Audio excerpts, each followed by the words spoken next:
Let's talk first impressions on this bow. I mean, I pulled it out of the box, and it looks a lot like the Spider with the exception of this new structure below the grip on the riser. And Hoyt did this in order to stiffen the riser. It serves the purpose of channeling the vibration through the bow in such a way that it cancels out better, so you get less vibration in the bow. Another feature of the Nitrum that you'll notice right away is the new zero torque cable guard system. And what the Hoyt engineers did was they created a system that allows the cable guard to flex inward when you draw the bow.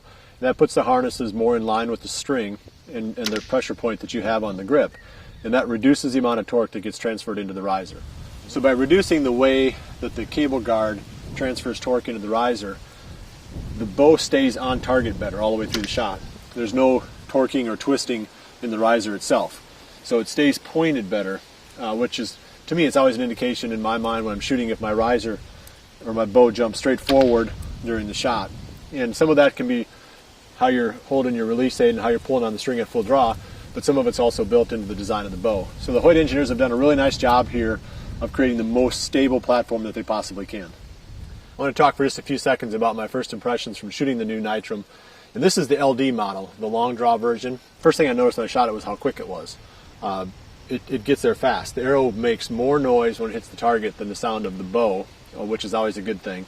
I don't have anything on here for silencers. I don't have any string silencers or anything here to dampen the vibration or the shot of the bow. So let's shoot a couple.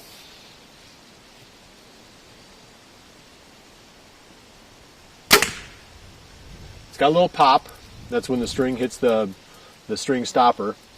But that's to stop the vibration or the buzz of the string after the shot.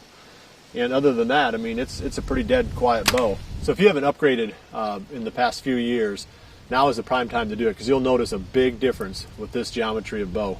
You know, it's got a lot of the same features as what we've seen on some of the prior generation of Hoyts. It's got the air shock system, which does a lot to silence the limbs, but it keeps the weight off the limb itself. So you get, greater efficiency of the bow without giving up the ability to quiet it down during the shot. Nothing else to talk about here other than just get your hands on some of these Hoyts at the pro shop, give them a few shots, and I think you'll be sold.